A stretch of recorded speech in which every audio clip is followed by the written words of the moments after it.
Hello, my name is Salvador Almanza. I'm a career coach at the Lee Business School Career and Professional Development Office. Today we're going to talk about how to prepare your resume. What is a resume? A resume is a presentation of your skills and experience. For entry-level job seekers and recent graduates, your resume should be one page. A two-page resume would be used by job seekers with 5 or more years of work experience. The general sections of a resume are as follows: a header, education, work experience, activities, and skills. All of these sections should be bolded so that they'll stand out. Your resume header should include the following: your name, address, including at least your city, state, and zip code so the recruiters will know where you're located, your cell phone number, a professional email address, and if you're active on LinkedIn, a LinkedIn URL is recommended. How to format your contact information. Your first and last name will be on the first line and they'll be bolded. The font size should be larger than that of your resume content. Your resume content will be 11 to 12 in font size. Your name can be as large as 14 to 16. Your second line will be your address. Your third line will be your phone number, email address, and LinkedIn URL. The first section of your resume should be the education section. Your current university will be listed first. It'll be written University of Nevada, Las Vegas, then Las Vegas, Nevada as the location. Your degree title will be Bachelor of Science in Business Administration. This is the degree title for all students in Lee Business School. You'll add your major. If you haven't declared a major yet, you could add pre-business. Your GPA will be added if it's above a 3.0. You'll format your graduation date as shown on the slide. Do not include schools where a degree was not earned, such as if you're a transfer student but did not earn a degree from your previous school. High school information should be removed once you've completed your first year of college. Other items that can be added in this education section are Dean's List designations and scholarships. The next section of your resume following education is work experience. This section is the heart of your resume, and you want to make sure that you use clear headings to help guide recruiters through your resume, as well as to ensure it'll be parsed by the applicant tracking system. Under the main heading, list each job in reverse chronological order, meaning you list the most recent job first. Each job should have its own subheading that includes the following information: your job title, company name, the start and end dates of employment, including month and year. If you're presently employed in a position, you will have present or current as your end date. You want to add the location of the company, such as the city and state, or country if international. The first thing recruiters look at on your resume are the job titles and the caliber of the companies you've worked for.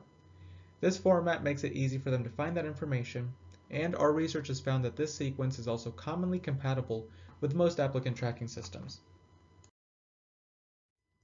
Formatting your work experience. On the first line, you'll have your job title, which in this example is Team Lead. Across from that, on the right-hand side, is the starting month and year and ending month and year. If you're still employed in the position, then you would have present as the end date. Under the job title is the company name, which is Target. On the right, you'll write the location, which is Las Vegas, Nevada. This example has 4 bullet points. Each bullet point begins with a strong action verb. Listing 2 to 4 bullet points should be sufficient for most positions. This slide demonstrates how to format your skills section.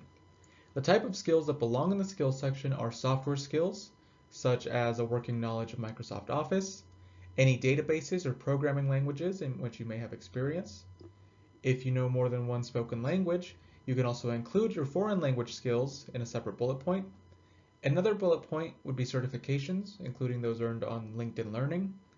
Lastly, you could also list military honors, leadership courses, or security clearances.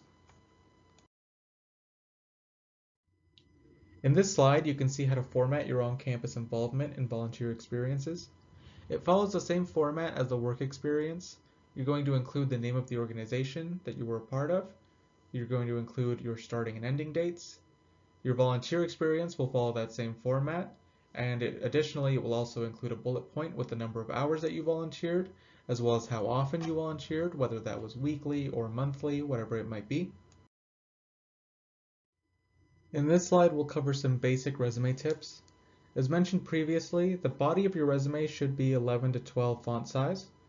It should have 1-inch margins on all sides. However, if your resume is spilling onto a second page, you can reduce the margins to 1/2 inch and your font size as small as 10. Don't use anything smaller than that because then it becomes very difficult to read. Use the same font style and size for consistency throughout your resume. Consistency on a resume is extremely important as it demonstrates attention to detail. Use strong action verbs when you're writing your bullet points.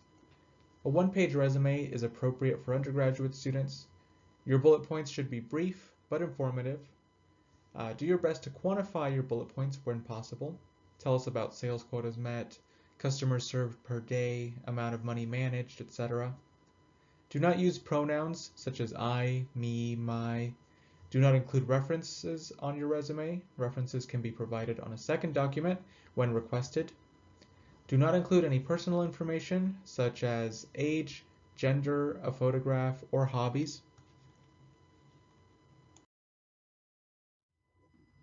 This slide contains an example of what a freshman resume might look like. As you can see, it demonstrates a lot of what we've already covered during the presentation today. Under their education, they have listed their GPA, as they do have a GPA above a 3.0. They still list high school information, but that will be removed after their first year of college.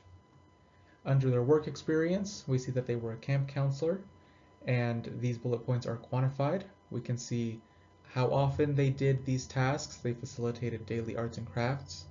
We can see how many people benefited from that, 33 elementary school campers. Under their skills section, they cover a lot of what we've mentioned as well. They had skills in software, databases, foreign languages. Under their volunteer experience, you can see that is also formatted in the same way that the work experience is formatted, with the addition of also mentioning the number of hours per month.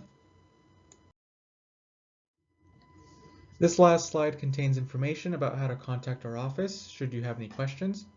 Our email address is leecareers@unlv.edu. You can also schedule a virtual appointment by logging into your Handshake account and following the prompts to schedule your appointment. You can schedule an appointment for resume and cover letter assistance, job search help, practice mock interviewing, career exploration, or just general career development questions. We look forward to hearing from you, and again, if you have any questions, please email us at leecareers@unlv.edu.